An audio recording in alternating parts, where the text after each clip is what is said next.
Hello, I am Grandmaster Ron Balas, Soki of Taekwondo Karate and former Sergeant U.S. 8th Army Korean War. I was in country from June 28, 1951 to August 1, 1952. I have been involved in martial arts for more than 50 years. I have spent the majority of my life as a professional educator and mental health practitioner, and this is my story. On Memorial Days past and present, solemnly and alone, I walk through the gardens of stone, and there my eyes search for the names and the dates of the fallen heroes of my war. The voice of my inner soul speaks out to me as I gaze upon the rows of the white marble markers. A name, a date, a flag by each, fluttering gently in a soft breeze, as a silent sentinel placed by a reverent hand to guard and honor the young soldier whose mortal remains rest in the protective bosom of hallowed ground. Sleep well, young soldier. I too was there. I saw you fall, and while at times I didn't know your name, I surely knew your valor.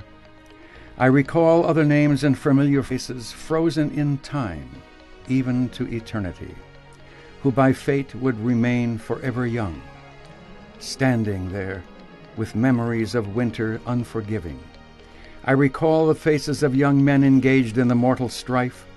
The sharp crack of rifle fire and machine gun echo from the hillside, and the crash of mortar and sound of cannon remain as a haunting memory. Now, in my mind's eye, I hear the faint tap of the drum sounding out the long roll, and in the distance, as a whisper softly, I hear the call for final muster, and I pause to reflect that I have lived to my age. I have graduated from the universities, I married, I had children, and even grandchildren. I have lived a rich and rewarding life. But they gave the last full measure of devotion, having given up all of their tomorrows so that we might have today. Opportunity, discovery, learning, to be given the opportunity to learn, to understand a part of life not only from a philosophical and academic sense, but from a hands-on experiential frame of reference, that knowledge is not whole until the way of the peacemaker is learned. To the young people, by the virtue of your existence here and now, you will be part of a human population who will witness and be attestants to wonderful discoveries in your lifetime. And you will lead us well into the 21st century. And one of the questions we ought to be asking ourselves at this time is, will you be ready? As the lyricist wrote in a certain song so poignant and reflecting, there is a road which leads to tomorrow, and the pathways are to be found in the recesses of our mind. It is what we teach our children today, helping to shape and form their minds, helping them to be able to dream, to think, to grow, to take them on many roads to many places, to see and experience a world around them that will ultimately prepare them to accept the challenges and to be able to live in those tomorrows. And so to the young students, to the young people, the way of the warrior, the way of the peacemaker, to understand the difference. Throughout my life, the virtues in humankind which I most highly cherish are those of duty, honor, and character.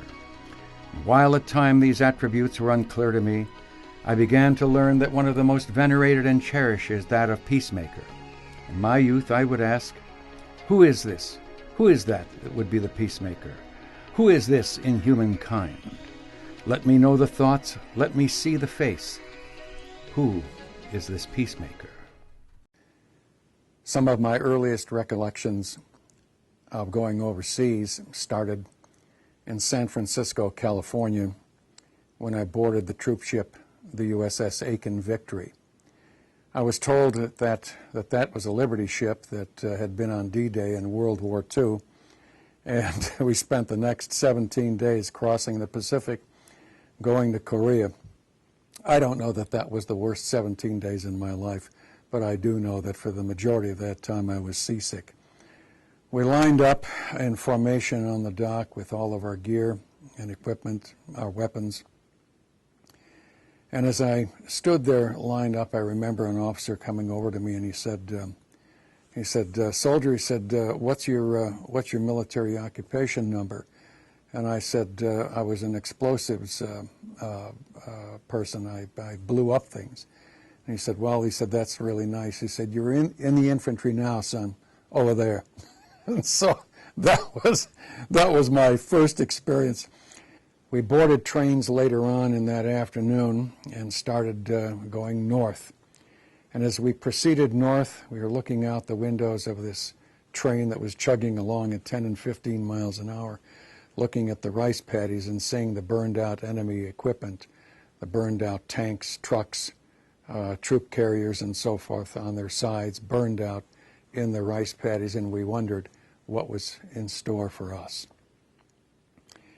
We came up we came to the first city first village that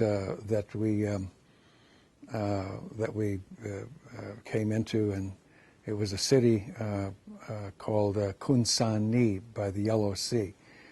And it was a city with one of the highest tides in the world.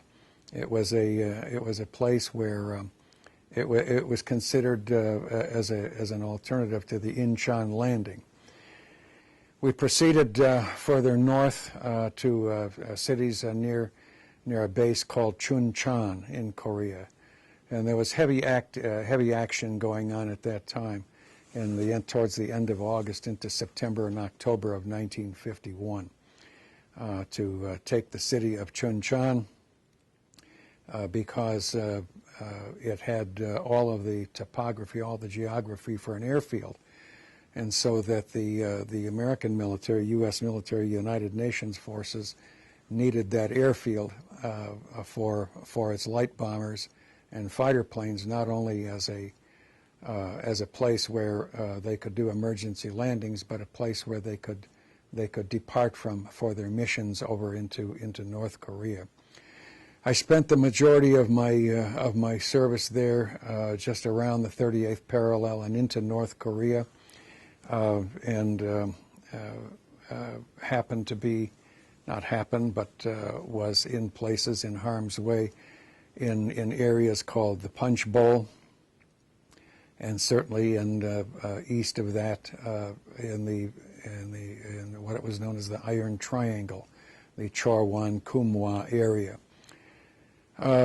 While in country in those locations from Chuncheon and over the 38th parallel into North Korea, I was in harm's way for the majority of my time until I left Korea on August 1st, 1952. In part of my statement, The Way of the Warrior, my speech, The Way of the Warrior and the Way of the Peacemaker, I told about that I would always see the young soldier in harm's way, not thinking of any tomorrows, but certainly how to survive in that day. I remember the winter between 1951 and 1952, where the temperature at times came down to 30 degrees below zero. It was so cold that oftentimes the weapons would not work because they were frozen. We had to improvise, literally, to make the bolts on the rifles work. The one thing was that if it was cold for us, it was cold for the enemy. It was a brutal, unforgiving time, and it brings back memories to me of periods in my life that I certainly don't wish to reconnect with or revisit, as it were. I had many friends there. I left friends there. It's difficult for me at times to talk about it, but I can say, as I did in The Way of the Warrior and The Way of the Peacemaker, that on Memorial Days past and present, I visit the cemeteries, the gardens of stone, and there I look for the names and the dates of the fallen heroes of my war. And again, a name, a date, a flag placed reverently by a reverent hand, waving in a slight breeze, marks the spot where that young soldier lays for eternity in the protective bosom of hallowed ground. In closing, I am grateful. I am very fortunate to have seen the horrendous and to have made it to my time, to my age, to come back to this beloved United States and to enjoy the freedoms and the privileges that Americans have today. And so, as part of my life's journey, I have sought to find an answer. I have surely and truly lived in the way of the warrior, and as I speak, I continue to study, to learn, to grow, to improve upon my soul, my spirit as a human being. It is good to study the martial arts as an example, for it teaches us discipline and respect for one another. It teaches us to find beauty in the world around us, and in the final analysis, it teaches us that life is hallowed.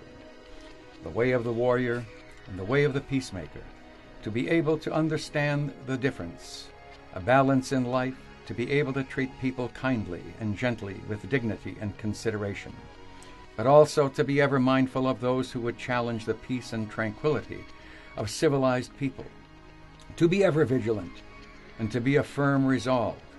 And so, through my life's experience, through my travels and travails, in search of that whom in my youth I sought to touch, to feel, to see the face, the peacemaker.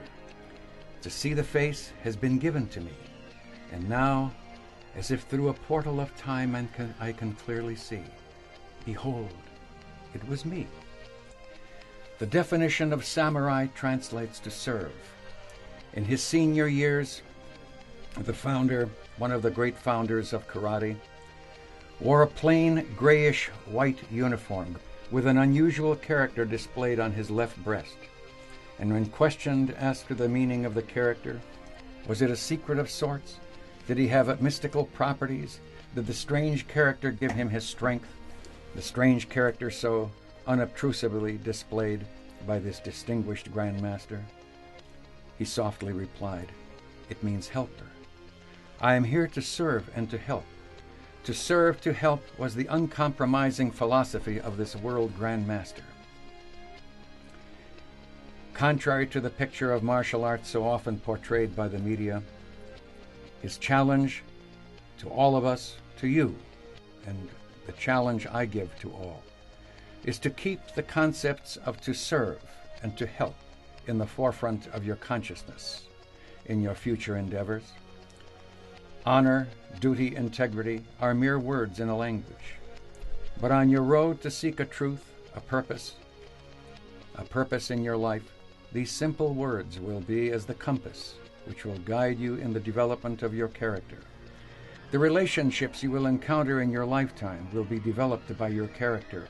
True friendships you will develop in your life will be fostered by your honor and integrity.